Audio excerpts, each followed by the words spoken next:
الحمد لله رب العالمين والصلاة والسلام على أشرف الأنبياء والمرسلين نبينا محمد وعلى آله وصحبه أجمعين۔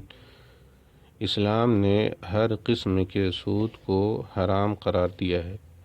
سود لینے والے، سود دینے والے، سودی لین دین پر گواہ بننے والے اور سودی معاملے کو لکھنے والے، ان سب پر لعنت بھیجی گئی ہے۔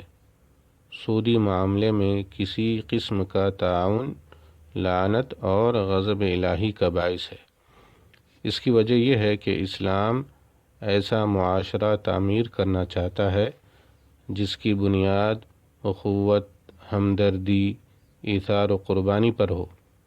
کسی کو مال کی ضرورت ہو تو اصحاب اموال ضرورت مندوں کی ضرورت فی سبیل اللہ کی رضا کے لیے پوری کر دے، یا پھر قرض حسن کے طور پر، جبکہ سود کی بنیاد اس کے برعکس خود غرضی، دوسروں کے استحصال اور ظلم پر ہے۔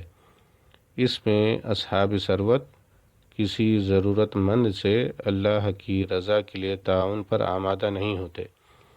انہیں صرف اپنے مفاد سے غرض ہوتی ہے۔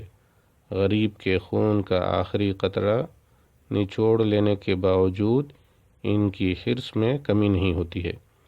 اسی لیے شریعت نے ہر قسم کے سود کو ممنوع اور حرام قرار دیا ہے، چاہے وہ ذاتی ضرورت پوری کرنے کے لیے دیے گئے قرض پر وصول کیا جائے یا تجارتی مقاصد کے لیے حاصل کردہ رقم پر۔ اللہ تعالیٰ کا فرمان ہے وَأَحَلَّ اللَّهُ الْبَيْعَ وَحَرَّمَ الرِّبَا۔ اللہ تعالیٰ نے تجارت کو حلال کیا اور سود کو حرام۔ سورہ البقرہ آیت نمبر 275۔ اللہ تعالیٰ کا فرمان ہے یمحق اللہ الربا ویربی الصدقات۔ اللہ تعالیٰ سود کو مٹاتا ہے اور صدقہ کو بڑھاتا ہے۔ سورہ البقرہ آیت نمبر 276۔ اللہ تعالیٰ کا فرمان ہے یا ایھا الذین آمنوا اتقوا اللہ وذروا ما بقی من الربا ان کنتم مؤمنین۔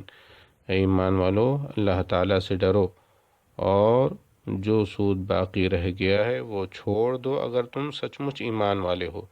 سورہ البقرہ آیت نمبر 278۔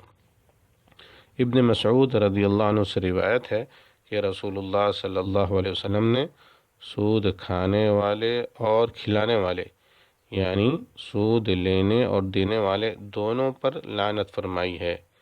یہ مسلم کی روایت ہے، اور ترمذی وغیرہ میں یہ الفاظ بھی ہیں کہ رسول اللہ صلی اللہ علیہ وسلم نے سودی لین دین کے دونوں گواہوں اور اس کے کاتب یعنی لکھنے والے پر بھی لعنت فرمائی ہے۔ واللہ تعالی اعلم۔ والسلام علیکم ورحمۃ اللہ وبرکاتہ۔